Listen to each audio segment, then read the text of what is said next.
Bonjour à toutes et bonjour à tous. Je continue donc la lecture de la Genèse. Je rappelle donc que le Targum est la traduction et que le Midrash est le commentaire du Targum, de la traduction. Nous sommes à la Parasha Noah, c'est la Genèse chapitre 16, verset 9 jusqu'au chapitre 11, verset 32. Une petite introduction. La Parasha Noé, relate l'histoire de la décision prise par Dieu de détruire la terre par un déluge à cause de la corruption et de la méchanceté du monde. Seul devait survivre un homme juste du nom de Noé, sa famille ainsi qu'un couple issu de toutes les créatures vivantes. Dieu ordonna à Noé de construire un grand bateau, une arche, et d'y préparer une place pour accueillir toutes les créatures qu'il devait sauver. Après le déluge, ceux qui étaient dans l'arche recommencèrent la vie sur terre et Dieu promit de ne plus jamais envoyer de déluge. Plus tard, les humains décidèrent de construire une ville et une immense tour qui devait aller de la terre au ciel. Et voyant ce qu'ils étaient en train de faire, Dieu les dispersa sur toute la surface de la terre et leur donna des langues différentes pour communiquer entre eux.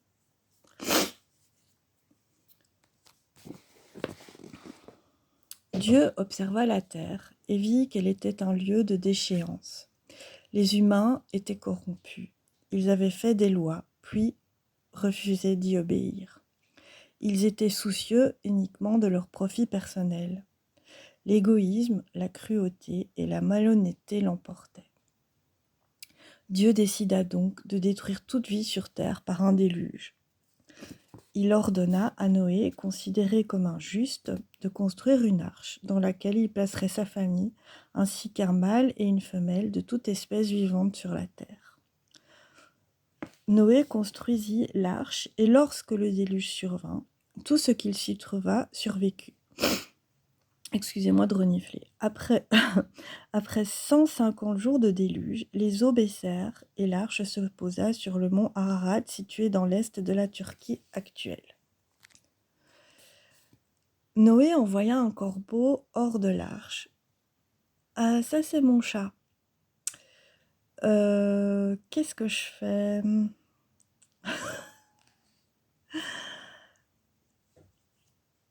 Bon. Ah ok. J'ai découvert une nouvelle fonctionnalité à mon GSM. Je peux faire des pauses. Super. Donc, où est-ce que j'en étais?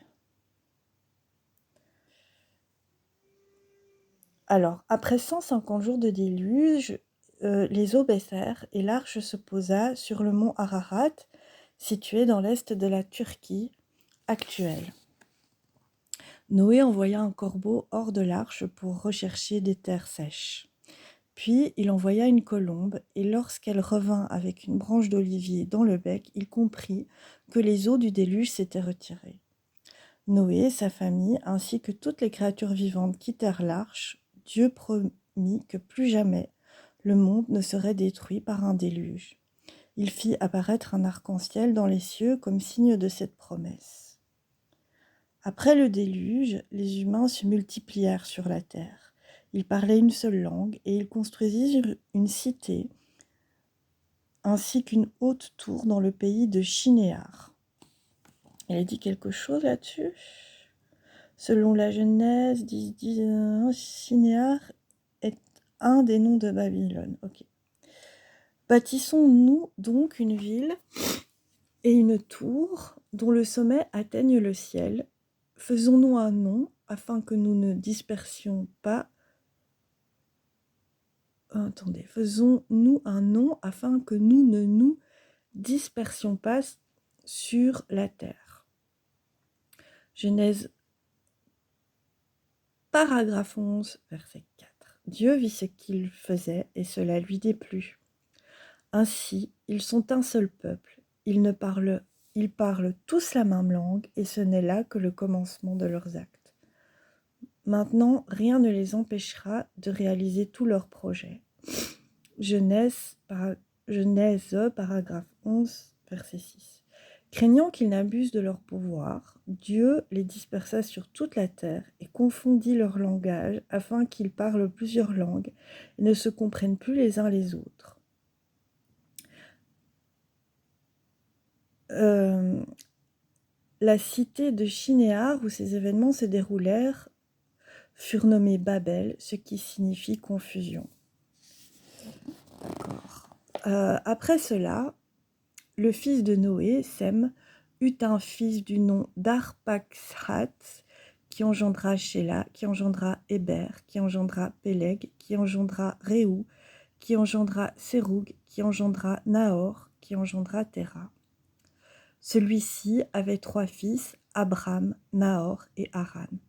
Abram fut le fondateur du peuple hébreu. Il se maria avec Sarai. Haran était le père de Lot. Vers la fin de sa vie, Téra prit Abram, Sarai et son petit-fils Lot, et ils allèrent d'Our en Chaldée, cité qui se trouve au bord de l'Euphrate, dans l'Irak actuel, vers Haran, situé en Syrie. Ils s'installèrent dans cet endroit, et Téra mourut. Alors, la paracha Noah comporte 3 thèmes principaux. Un seul juste peut faire la différence en sauvant le monde. C'est le thème numéro 1. Le thème numéro 2, la corruption, la malhonnêteté et l'égoïsme peuvent détruire le monde. Et le 3e thème, lorsque l'on crée ou construit pour la renommée ou pour prendre le pouvoir sur les autres, on apporte dans le monde malheur et confusion. Alors, le premier thème, donc, Noé est injuste. Noé était-il réellement injuste ? Au début de la paracha, 3 indications sont données à propos de Noé. Noé était un homme juste et intègre parmi les générations de son temps. Il marchait avec Dieu. Plus loin, Dieu dit à Noé, « Car dans cette génération, toi seul es juste devant moi. » Certains commentateurs considèrent que la description faite de Noé par la Torah est exacte. Ils font remarquer que Noé a suivi exactement ce que Dieu lui a ordonné de faire. Lorsque Dieu lui dit de construire l'arche, il le fit. Lorsqu'il lui demanda de rassembler des couples pris parmi toutes les créatures vivantes, il le fit. Il n'a pas douté un seul instant et a exécuté les ordres de Dieu de manière fidèle. Ainsi, la vie sur la terre a été préservée après le déluge. Ibn Ezra, Ramban, Nachmanide, certains commentateurs ajoutent que Noé était une personne ayant une conduite totalement éthique. Ibn Ezra affirme que Noé est juste dans ses actes. Nachmanide explique que Noé n'était ni une personne qui aimait la violence, ni une personne qui trompait et mentait comme le faisait le peuple coupable de sa génération. Il n'a pris part au culte de l'astrologie, des enchantements, des prédictions, et il n'a pas adoré des idoles, il marchait avec Dieu. Mais le fait que Noé fit ce que Dieu lui ordonna d'accomplir, le fait définit-il comme juste ? Était-il suffisant de ne pas accomplir des actes violents ou de ne pas adhérer au culte de son temps ? Devons-nous considérer Noé comme juste parce qu'il a suivi les ordres de Dieu sans poser aucune question ? Était-il suffisant qu'il se sauve lui-même des eaux destructrices ou du déluge ainsi que sa famille et une paire de toutes les créatures vivantes ? Certains commentateurs ont comparé Noé à Abraham. Ils font remarquer que lorsque Dieu était sur le point de détruire les villes de Sodome et Gomorrhe, Abraham argumenta en faveur de leurs habitants. Bien qu'ils fussent corrompus, malhonnêtes et violents, Abraham prit leur parti et tenta de les sauver ainsi que leur cité. Noé, en revanche, ne dit rien en faveur des gens de sa génération. Il s'est montré indifférent à l'égard des souffrances qu'ils étaient sur le point d'endurer et n'a exprimé aucun regret pour ceux qui allaient bientôt mourir noyés dans les eaux du déluge.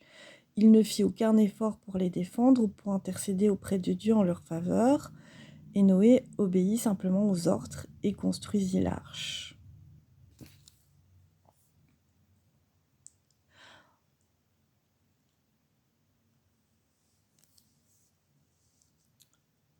Le Zohar explique que Noé ne s'est préoccupé que de se sauver lui-même, ainsi que sa famille. Lorsqu'il apprit que les gens de sa génération allaient être détruits, il n'est pas intervenu en leur faveur.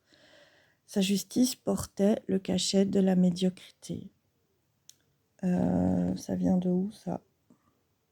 De Rabbi Mordechai Yafé Levush Ahora. Okay. Sa justice... Noé est resté silencieux parce qu'il ne pensait pas vraiment que Dieu allait envoyer un déluge pour détruire toute vie sur terre. Il a manqué de confiance. Il pensait que Dieu voulait juste effrayer le peuple pour qu'il abandonne son attitude inique et violente. Ainsi n'a-t-il pas pris leur défense et ne leur a-t-il pas dit de se sauver eux-mêmes? Et ça, c'est de Toledot Yitzhak. Un grand dirigeant n'est pas seulement une personne qui a des idées ou qui est intègre ou pieuse, mais il est aussi une personne qui éprouve de la tendresse, de la compassion. S'il demeure insensible au malheur de son peuple, tous ses idéaux, toutes ses qualités personnelles ne lui apportent pas de grandeur. Rabbi Maurice Adler.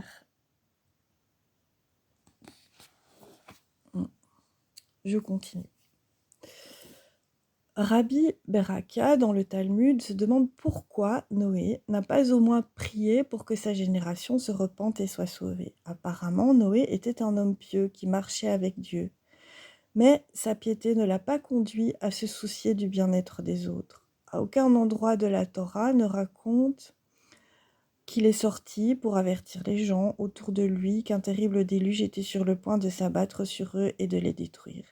Il ne les a pas suppliés de changer d'attitude, d'avoir ainsi la vie sauve.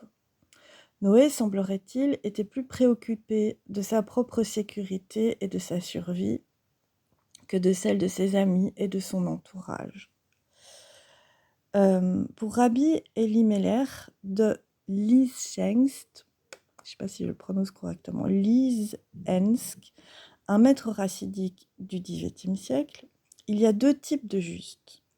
Celui qui est sincèrement juste et celui qui s'habille comme un juste dans un manteau de fourrure. Chacun d'entre eux agit différemment lorsque l'hiver glacial arrive.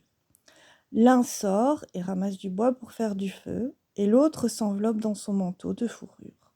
Celui qui a ramassé du bois allume un feu et invite les autres à le rejoindre. Il ne se contente pas de se réchauffer lui-même, il réchauffe aussi les autres. Celui qui s'enveloppe confortablement dans son propre manteau épais est tranquille, mais ceux qui l'entourent ont froid. Pour Rabbi Elimelech, le juste sincère est celui qui a partagé la chaleur avec les autres. En ce sens, Noé n'était pas réellement juste. L'auteur de Toledot Yitzhak soutient que Noé a mis en doute la parole divine annonçant un terrible déluge qui allait détruire toute vie sur la terre.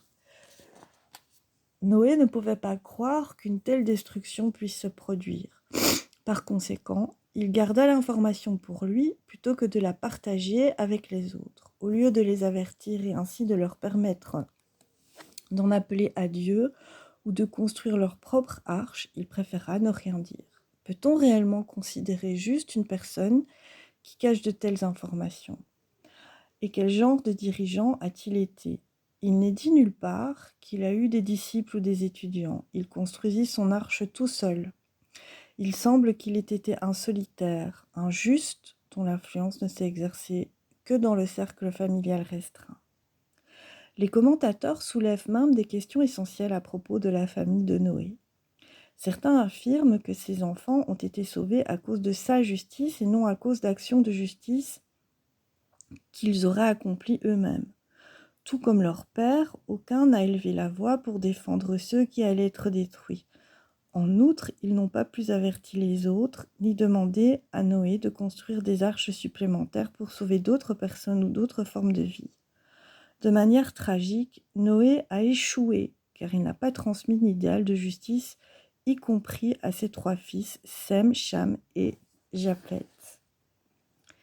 Alors, qui est juste? Le juste est compatissant et il donne. C'est dans un psaume, chapitre 37, verset 21. Tu as appris à ton peuple qu'il doit être juste et humain. Sagesse de Salomon, chapitre 12, verset 19. Comme faire aussi le Kiddushin.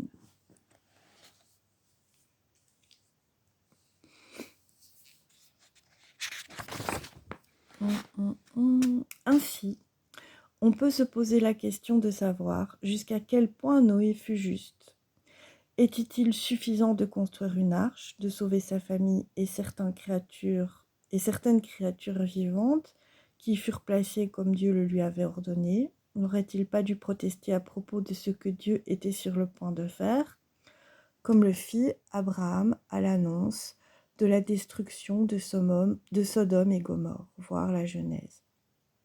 Peut-on vraiment qualifier de juste une personne qui ne suscite pas des disciples ou qui refuse de partager des informations capitales qui pourraient affecter la vie des autres?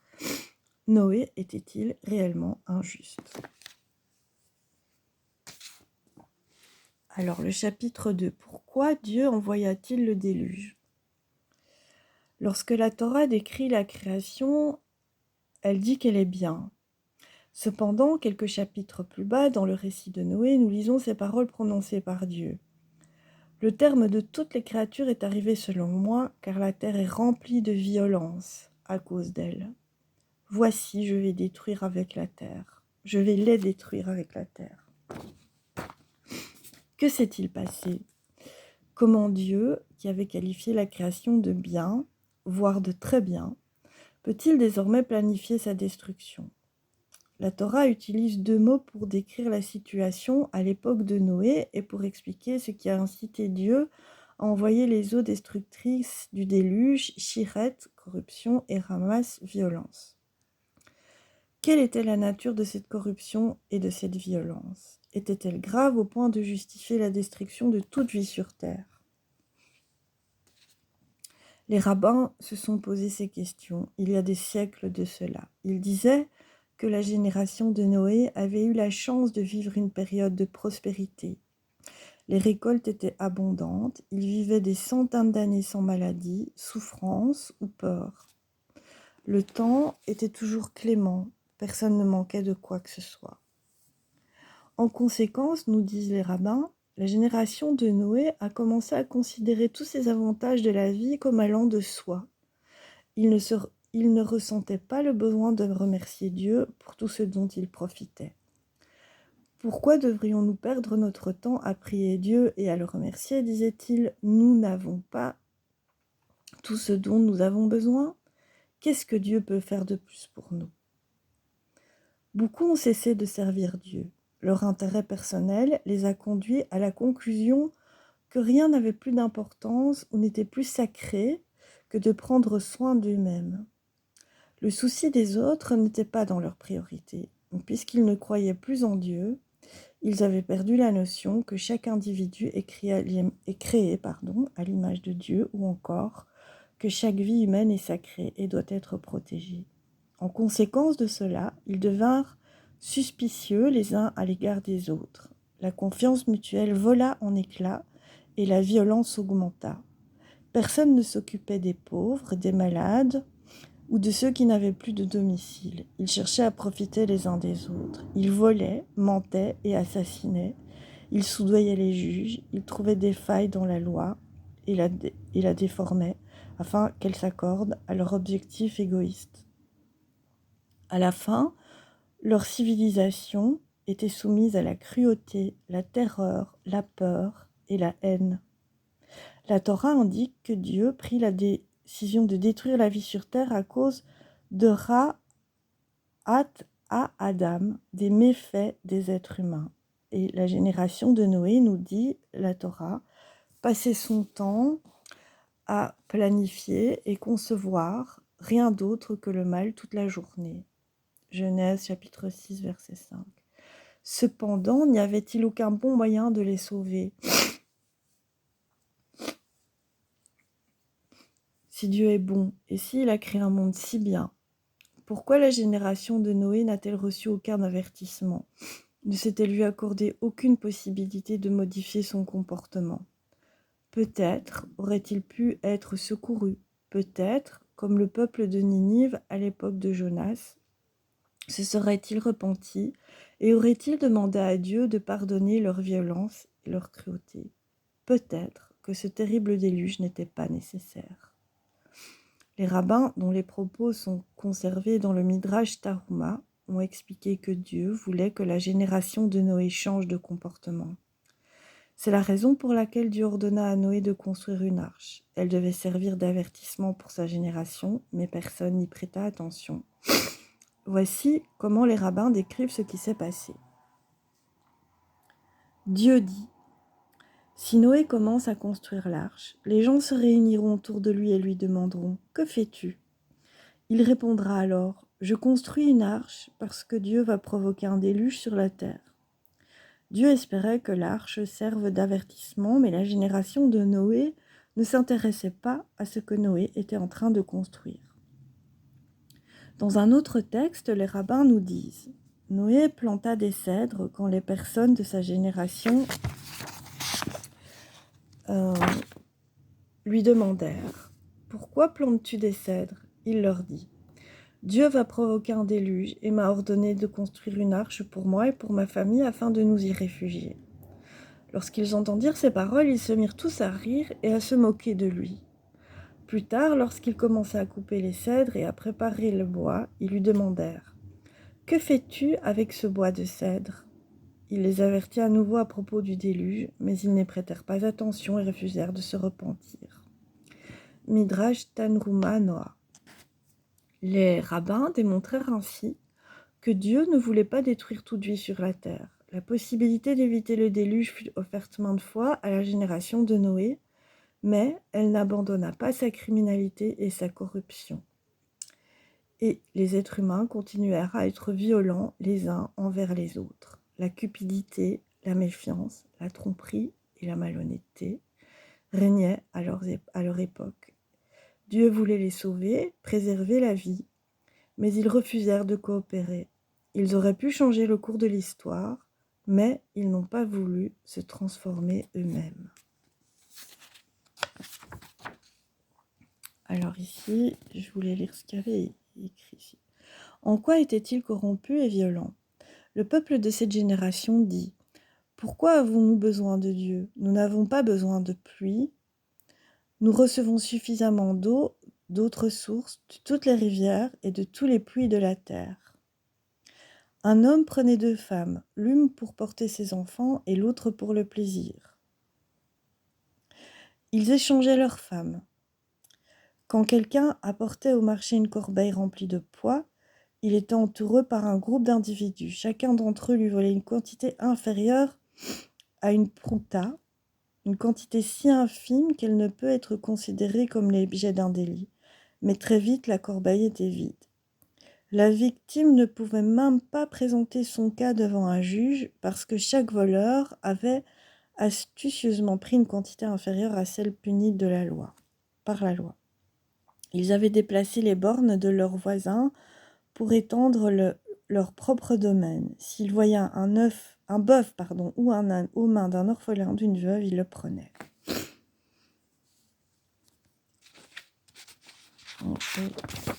Alors, pourquoi la construction de la tour de Babel a été un échec ? Le 3e thème. La Torah relate qu'après le déluge, les humains se déplacèrent vers l'est et s'installèrent dans le pays de Shinéar. Ils décidèrent de construire une cité et une migdal, une tour qui atteindrait les cieux. Faisons-nous un nom de peur que nous soyons dispersés sur toute la terre, se dirent-ils l'un à l'autre. En observant la cité et la tour qu'ils étaient en train de construire, Dieu décida de faire ce dont ils avaient peur. Ainsi, ils ne sont qu'un seul peuple, ils parlent tous la même langue, et ce n'est là que le commencement de leurs œuvres. Maintenant, rien ne les empêchera de réaliser tous leurs projets.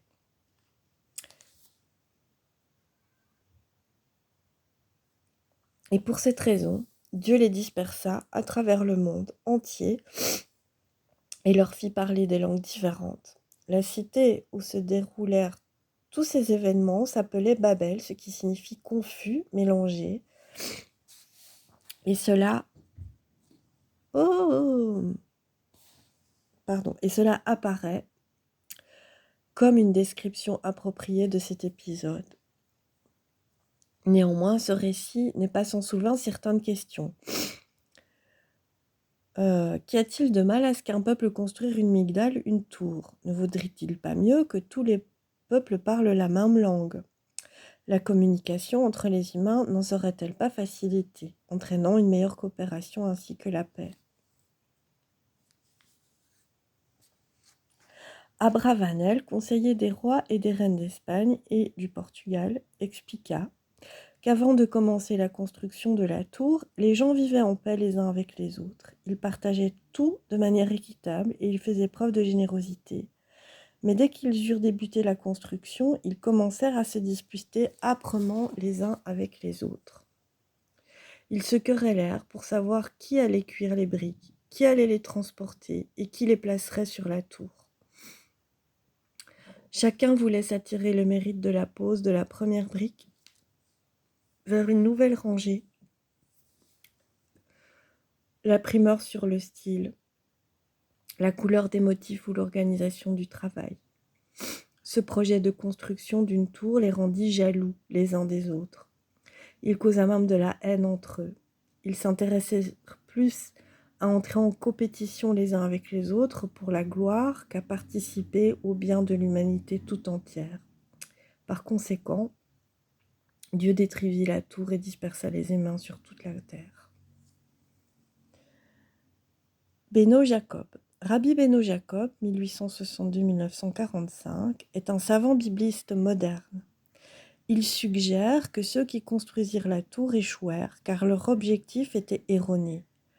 Ils possédaient l'art de la confection des briques, l'art de façonner et de cuire l'argile. Mais, au lieu d'utiliser cette nouvelle technologie pour améliorer les conditions de vie dans leur cité, construire des logements pour les pauvres, héberger les malades et les personnes âgées, ils ont décidé d'utiliser toutes leurs ressources et d'unir leurs efforts pour construire la plus haute tour du monde. Ils pensaient que cette haute tour leur apporterait gloire et renom. Ils voulaient que les autres s'exclament « Regardez ce qu'ils ont fait ». Leur terrible erreur a été d'utiliser leur technologie pour l'orgueil et la vanité plutôt que pour l'amélioration des conditions de vie dans leur société. Aucune considération pour la vie humaine. La tour a été construite avec 7 marches sur le côté est et 7 marches sur le côté ouest, et elle avait 12 km de haut. Certaines versions de l'histoire affirment qu'elle avait 40 km de haut. Il fallait une année entière à une personne pour atteindre le sommet depuis sa base. Les briques étaient transportées d'un côté et les ouvriers descendaient de l'autre. Si un ouvrier tombait et mourait, personne n'y prêtait attention. Mais si une brique tombait, ils s'asseyaient tous et se lamentaient. Quelle perte! Vois combien de temps il nous faudra pour apporter une nouvelle brique à sa place. Selon les rabbins, la construction de la tour était un projet immense, puisqu'il n'y avait aucune pierre naturelle propre à la construction dans la plaine de Shinéar. Ils ont dû inventer un procédé unique pour confectionner des briques. L'entretien des fours requérait des centaines de personnes. Des centaines d'autres étaient nécessaires pour la préparation du matériau. Des milliers de personnes étaient chargées du transport de briques depuis les fours jusqu'à la base de la tour. Et des milliers d'autres encore les portaient en grimpant les marches escarpées qui atteignaient le sommet vers le ciel. Il ne fallut pas longtemps avant que le projet en lui-même devienne plus important que la santé ou la sécurité de ceux qui étaient impliqués. Les ouvriers étaient devenus des esclaves. Ils furent privés de leurs droits et libertés individuelles. La construction de la tour, pour la gloire de la communauté, devint la justification suprême pour toutes sortes de brutalités et la fin des libertés individuelles. La brique était devenue plus importante que la liberté individuelle ou que la vie humaine.